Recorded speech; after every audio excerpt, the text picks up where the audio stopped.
there was also the question of whether the allegations subject to an impeachment should be circulated to the public with or without the response of the person being impeached, and if the absence of the availing the response compromises the public participation outcome and prejudices the person subject the person subject of the impeachment process by infringing his rights to fair administration and the right to a fair hearing under Articles 47 and 50 of the Constitution. These are substantial questions arising out of the instant impeachment.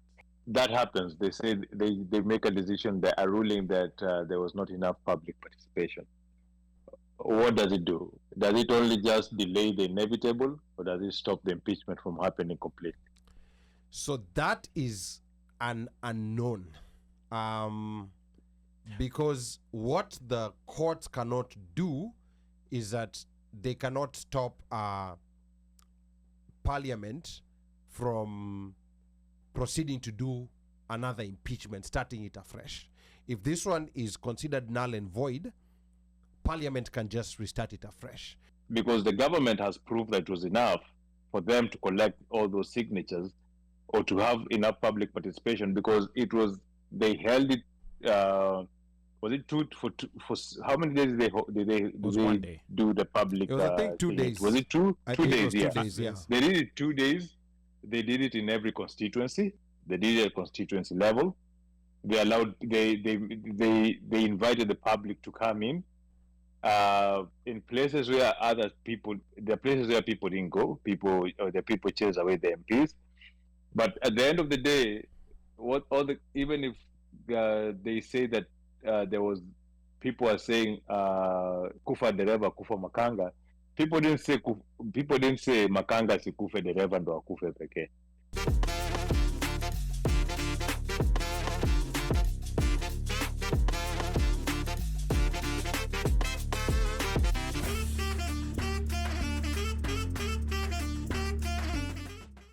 Maybe some of Gachagua's legal team defense strategy.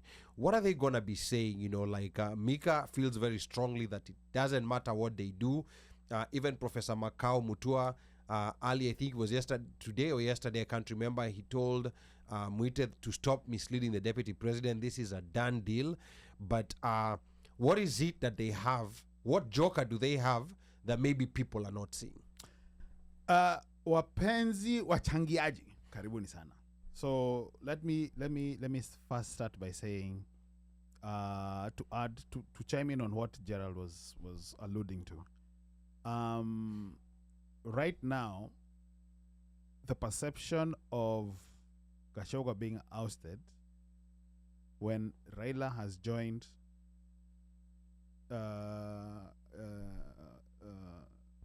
Ruto does not sit well.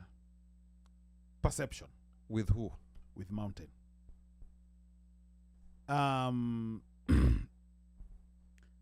Many names have been thrown, and I think we discussed this last week. In terms of the possible whatever guys have thrown replacements. They're talking about Kindiki. There's also a chance, Madividi. Some quarters are saying Raila. So we shall see. Yeah. No, we shall see. But coming to the legal strategy, there's this guy, Lawrence Mugambi, was being quoted over here. I have Julian's Amboko on Twitter, actually referred this particular case to the Chief Justice. Okay, so Lawrence Mugambi is a judge. Okay. In the appeals court. In the High Court. In the High Court. Yeah. In the High Court. And you see, this went straight to the Supreme Court. He said, boss. He did not even go to court. No, he said he kicked it all the way up. Yeah. And the caveat over here, and I'll read it.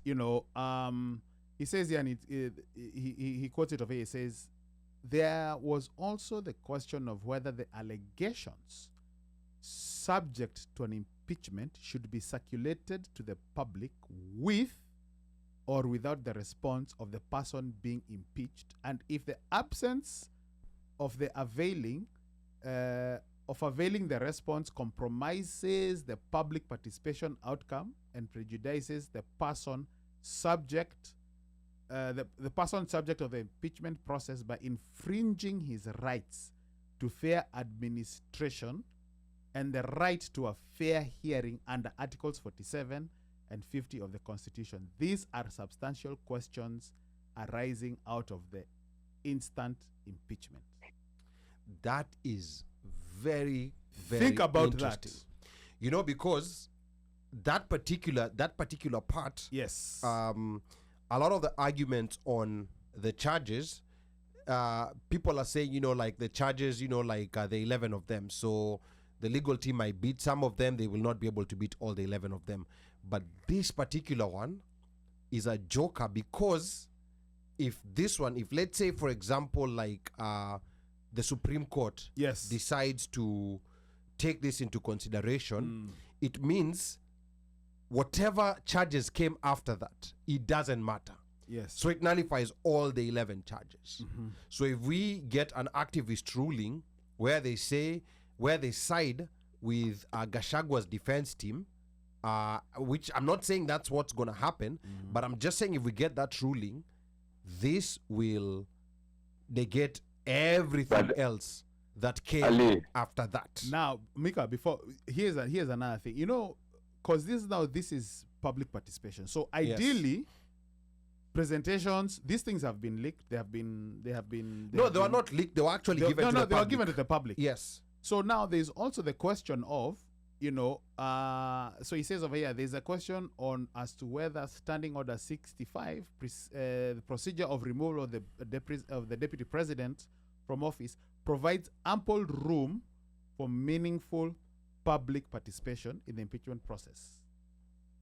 Quote, the limited duration of 7 days to carry out the entire process was cited as having an inhibiting effect on carrying out adequate and meaningful public participation. The failure by the standing orders to integrate or provide for any mechanism for public participation and or framework to credibly authenticate the outcome of public participation process were some of the issues that the petitioners raised as requiring serious circumspection, considering the fundamental position public participation occupies in providing continuous legitimacy to the actions of those charged with the exercise of delegated sovereign authority under the Constitution. Okay, I know Mika has something Yes. that he wants to say, but to me, No, the mine was second just one- a question yeah.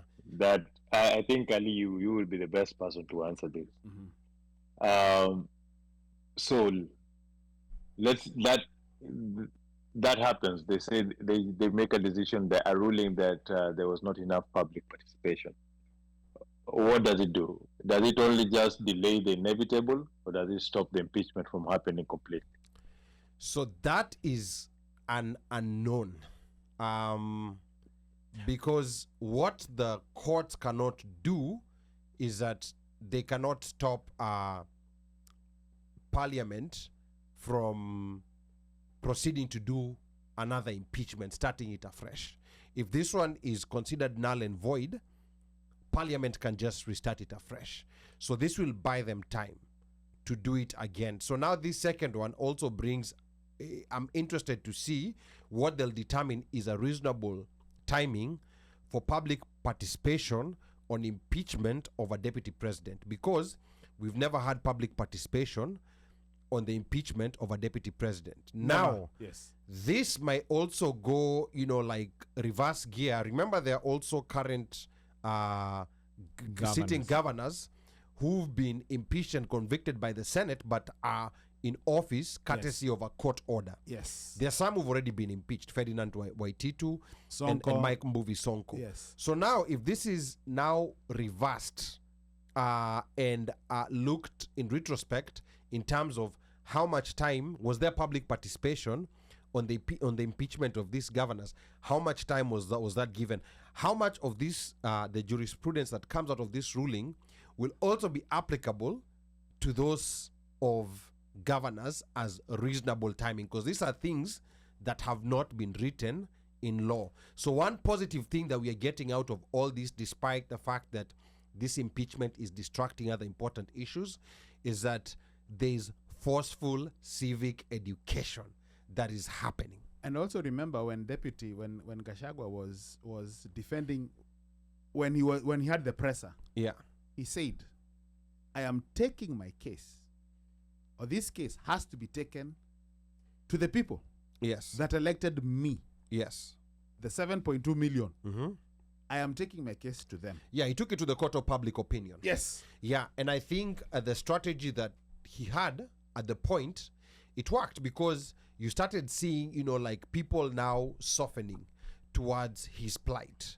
Now, not forgetting to answer Mika's question on, does this court process now, will it just delay the inevitable, or can it stop it and reverse it? I don't think the court process can completely stop it and say Governor Gachagua can never be impeached again.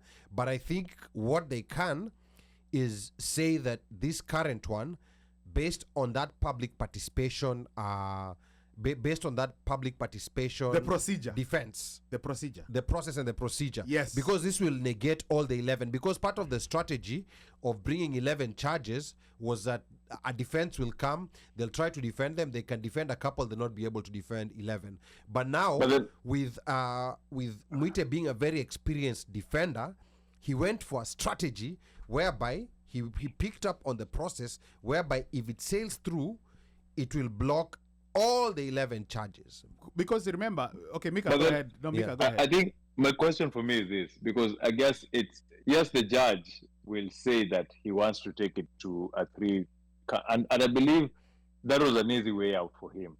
This was an easy way out of somebody not wanting to take responsibility and pushing the ball down the field. Because the thing is, how can it's up to Gachagua's defense to prove that that time was not enough, because the government has proved that it was enough for them to collect all those signatures or to have enough public participation, because they held it.